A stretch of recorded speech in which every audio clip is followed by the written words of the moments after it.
joined on stage by another one of my heroes, Marion Wright Edelman.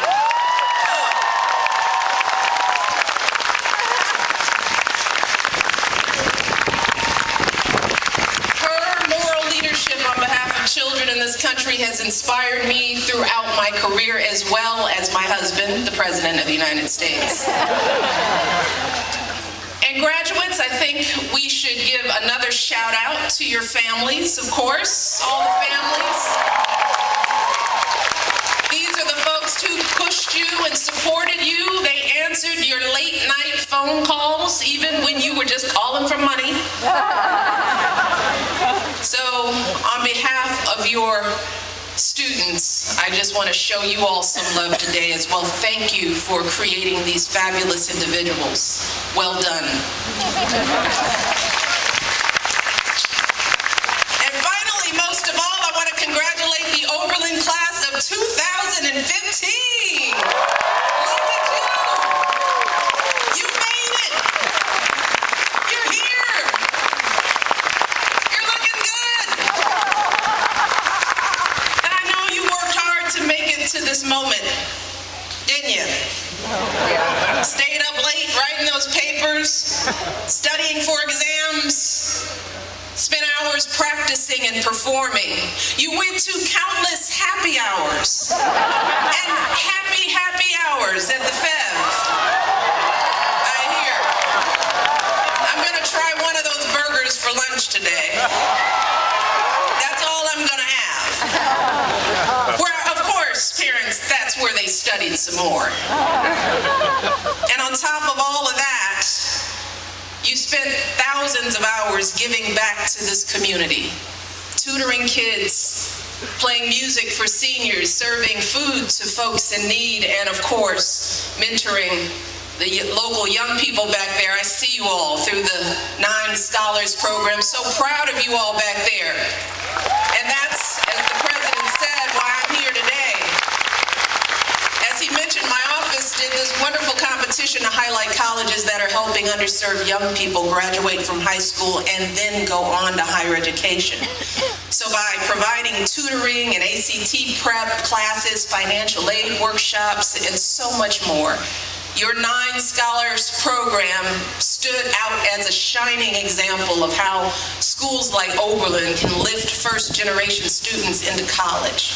So I'm here today because I'm proud of you all. I really am. I'm inspired by your commitment to service and social justice. And I'm impressed by the community that you all have created here.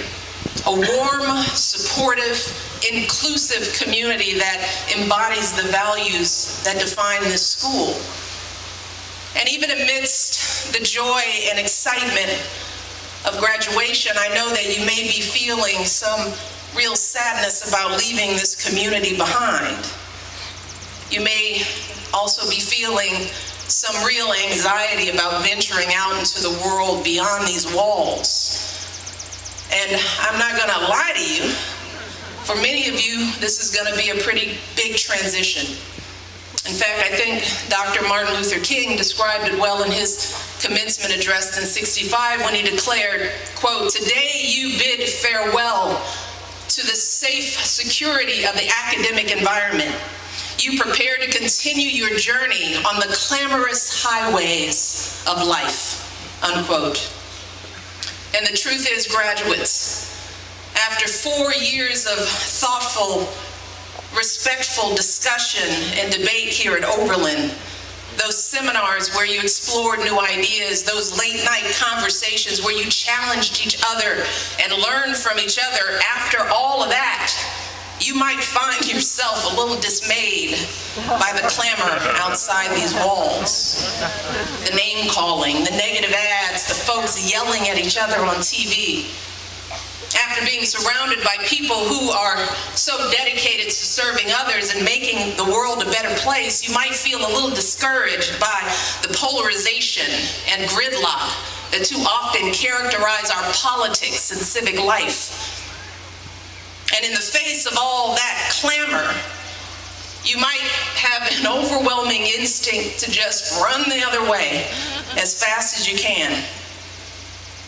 You might be tempted to just recreate what you had here at Oberlin, to find a community of like-minded folks and work with them on causes you care about and just tune out all of the noise. And that's completely understandable. In fact, I sometimes have that instinct myself. Run!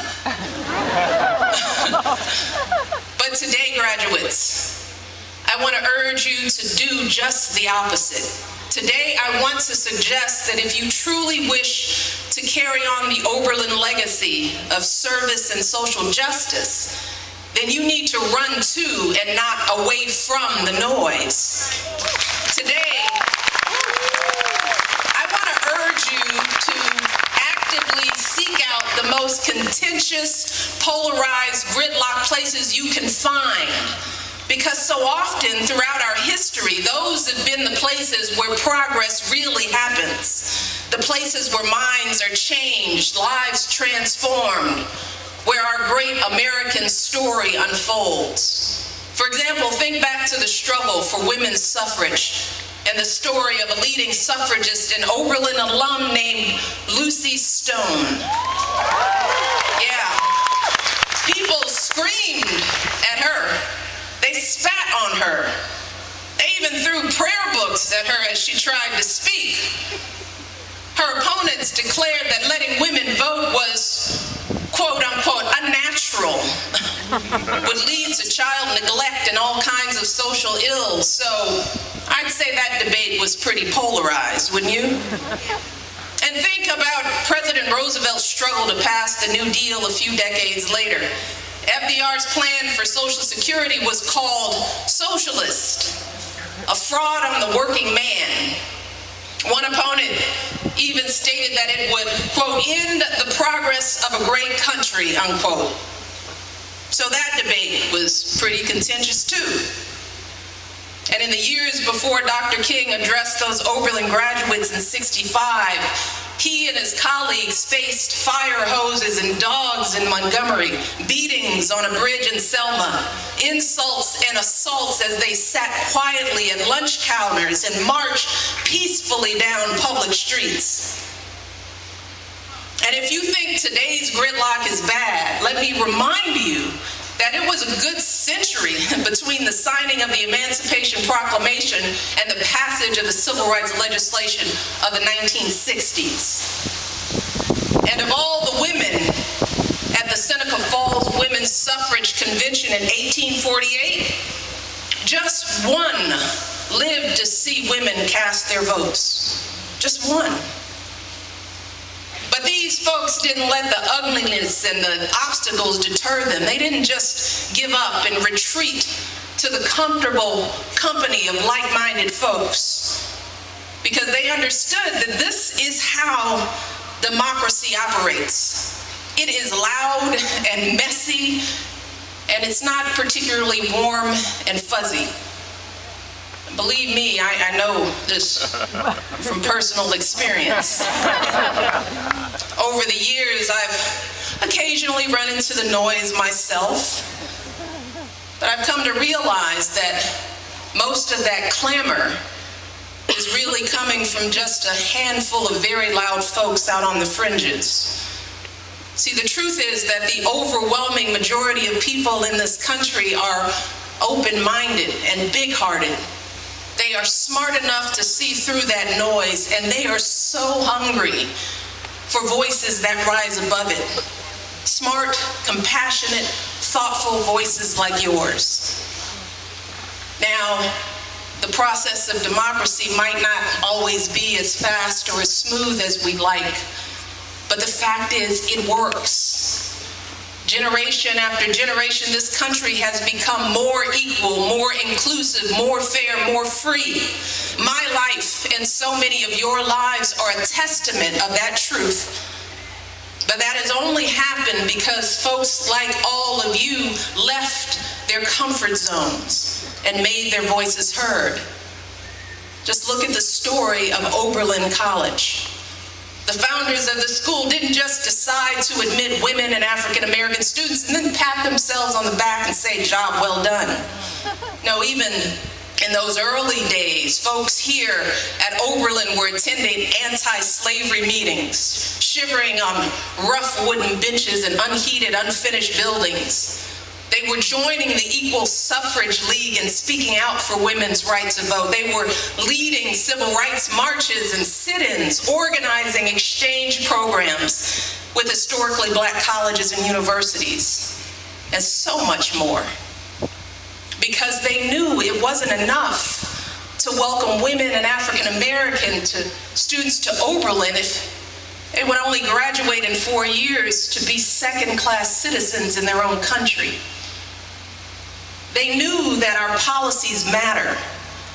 They knew that our laws matter. And I know as President Krislov understands that electing the right folks matters. It matters a lot. Now, I don't know whether your president knows what I was going to say today, but I know that he had some kind words for you all about this issue. But it's no coincidence that we're both urging you to get involved in civic life, because we both know that you cannot fully achieve your goals of service and social justice if you turn away from politics and public policy. You see, it's wonderful to volunteer at your local homeless shelter. Please do that. But you also need to attend the city council meeting to make sure the zoning laws don't shut that shelter down. Are you thinking of teaching in an underserved school? If so, I'm glad to hear that. So many kids need you. But you also got to elect good people to your school board and state legislature, because they decide whether you have the resources you need to inspire and empower your students. Are you planning to rally for marriage equality on the steps of the Supreme Court? I certainly hope so. But I also hope you will knock on doors and make some calls to elect a president who shares your values, because that president will ultimately choose the justices who decide those cases in the first place. And finally, while peaceful protests can be powerful, if we truly want to reform our criminal justice system, then we need to come together and do the hard work of changing our laws and policies to reflect our values. Now, will this be easy? No, of course not. It will be hard. It will be stressful and frustrating, and you'll probably have to make some painful compromises along the way. After all, Lucy Sohn spent years speaking out for partial suffrage, for allowing women to vote only on things like school issues and local issues, because she realized that full suffrage was just too controversial. And FDR, well, after facing all kinds of opposition, he eventually agreed to a Social Security plan that covered only 60% of workers. Was he thrilled about that? Probably not. But in the end, FDR realized that 60% was a whole lot better than 0%. Now, did these compromises make these leaders sellouts, traitors to their cause? I don't think so. Instead, I think they knew that if they could just get everyone to take that first step, then folks would keep on moving in the right direction. And they also understood that often the biggest, most dramatic change happens incrementally, little by little, through compromises and adjustments over years and decades. And I know that these days that can seem counterintuitive, because we live in such an instantaneous age. We want everything right away, whether it's an Uber or your favorite TV show, and we want it tailored to our exact preferences and beliefs. We fill our Twitter feed with voices that confirm rather than challenge our views. If we dislike someone's Facebook post, we just unfollow them, we unfriend them. And even here at Oberlin, most of the time you're probably surrounded by folks who share your beliefs. But out in the real world, there are plenty of people who think very differently than you do. And they hold their opinions just as passionately. So if you want to change their minds, if you want to work with them to move this country forward, you can't just shut them out. You have to persuade them, and you have to compromise with them. That is what so many of our heroes of history have done. Folks like Lucy Stone and FDR, they didn't get caught up in their egos or their ideology. They didn't say it's my way or the highway. Instead, they knew where they wanted to go, and they were strategic and pragmatic about getting there. Because in the end, they understood, as the political scientist Joseph Nye once said, that, quote, the absolutist may avoid the problem of dirty hands, but often at the cost of having no hands at all, unquote. And graduates, with a degree from this amazing school, and all the status and connections that degree confers, you don't get to have no hands. No, you don't get to be precious or cautious or cynical. No, not when the earth is warming and the oceans are rising. You don't get to be cynical. Not when too many young people still languish in communities ripped apart by violence and despair.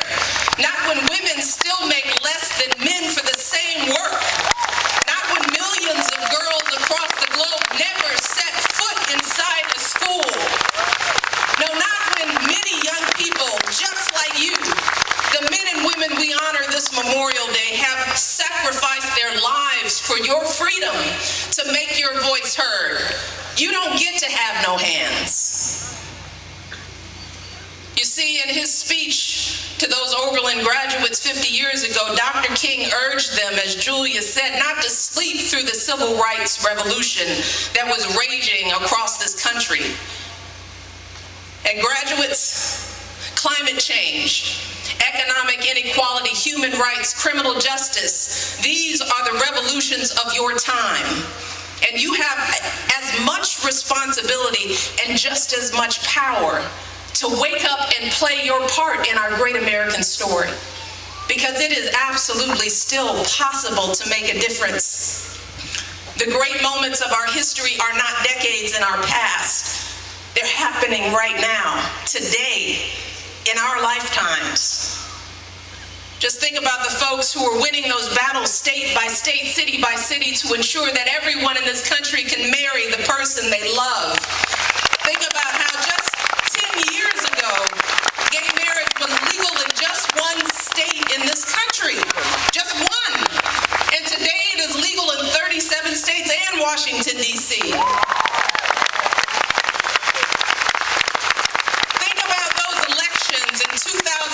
In 2012, when idealistic young people like all of you worked long hours for little money and less sleep, pounding the pavement for months, talking to folks about what was at stake. Think about the millions of folks who got out to vote on election day, waiting in the cold and rain and lines that stretched for hours, refusing to leave until they made their voices heard. And finally, think about how even with all the gridlock and polarization in Washington, we have made so much change these past 6 years. 12 million new jobs, 16 million people who finally have health insurance, historic agreements to fight climate change, epic increases in college financial aid, more progress on LGBT rights than any time in our history.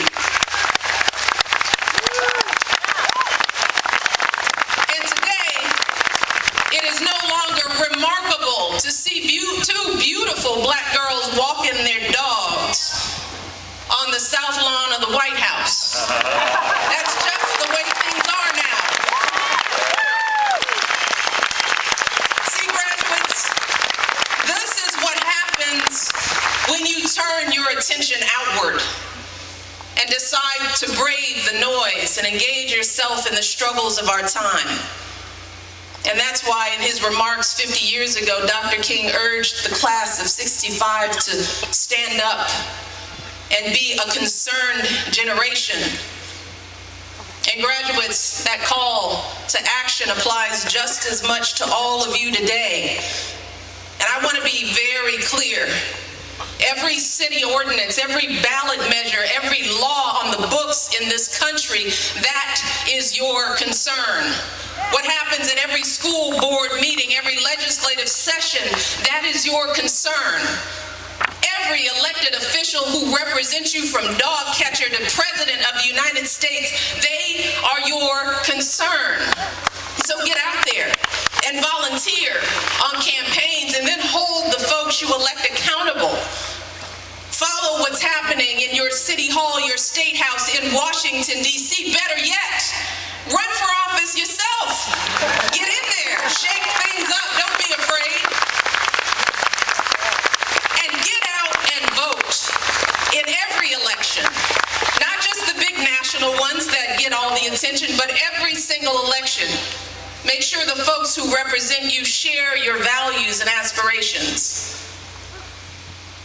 See, that is how you will rise above the noise and shape the revolutions of your time. That is how you will have a meaningful journey on those clamorous highways of life. And graduates, that is how you will carry on the proud legacy of this great institution for generations to come. So again, I'm proud of you all.